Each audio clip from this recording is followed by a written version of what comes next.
I'll start with you about the rather obvious contrasts between the different way that they decided to treat the Prime Minister or the apparent incoming one. Yeah, it's just extraordinary, isn't it, Paul? Honestly, you know you're going into a hostile agenda there, but these gotcha questions, I mean, they're getting increasingly pathetic. This is what the gallery does when they really haven't got much else other than to try and embarrass someone on stage. How much is a loaf of bread? Well, you know, he could have said they were $2 or $7. I can buy loaves of bread for both. This is not the stuff the country is running on. And they give us a free kick to Albo. They let him go away and skate away with all his duplicity or the covering up his hard left past.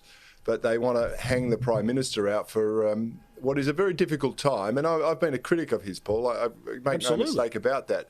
But I actually don't think the blame of this pandemic should lay at the foot of the federal government. I think it is the state's egregious failures, and his big strategic mistake, as I said last night, was trusting those premiers. They are thugs. They are the thugs in the rugby game that will try and take out the opposition no matter what the cost, because they all know the team is locked in behind them, and their sights are set purely on the Prime Minister right now, and I don't really think it's fair. Yeah. Now, Mark Latham, obviously, again, I'm not going to sit here and play sook, but the tone is rather obvious, isn't it? They've picked their side, and he should be punished for winning in 2019. They want to put him right back in the hole of bushfires in the early 2020. The reprieve of the pandemic is gone, in their view, and it's time to flush him. Well, Paul, they're the same people who were against him 3 years ago. And I suppose one of the questions is, what did he ever do about it? I mean, the week after his miraculous election victory in 2019, Scott Morrison should have halved the budget of the ABC, cleared out all the lefties and said, we're going to return you to your original purpose of being a primarily regional-based, independent news service that Australians can rely on, not for all this Laura Tingle psychobabble commentary and political bias, but just give us the straight facts from the national broadcaster. Now, you know, I haven't got a lot of sympathy for Scott Morrison, because if you know who your enemies are, they've come at you a couple of times and you've never done anything about it, well, they're going to come at you again and again and again.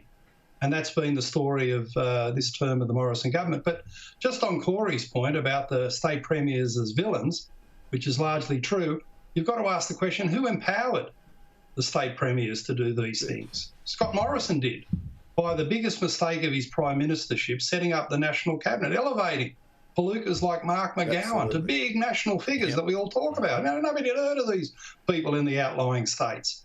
But they've been elevated in a way we haven't seen since the time of the Great Depression in Australian political discourse. And Morrison should have used the quarantine powers of the Commonwealth to say, look, a pandemic is an international event.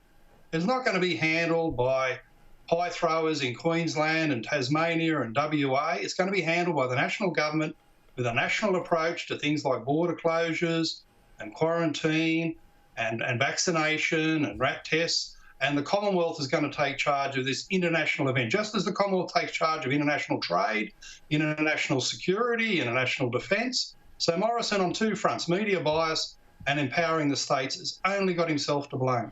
And then, Rowan, there's another poll, which is a disturbing one, about how Australians feel about getting back to normal, whatever that means, whatever we know it to mean, which showed 52% of people are pessimistic about that. So they might be positive about the country and going forward, but normality and when we'll get back to it, well, pessimistic, 52%, and optimistic is 42%. Well, just going from what Mark was saying, what Cory was saying, I mean, both said it brilliantly. The problem is that Scott Morrison should really be grasping the mantle of the freedom Prime Minister. The Liberals should be saying, if you want lockdowns, vote Labor. If you want freedom, vote for the Liberals. That should be the tack. Getting in front of the National Press Club, which is basically the ABC, I mean, why bother, as Mark says,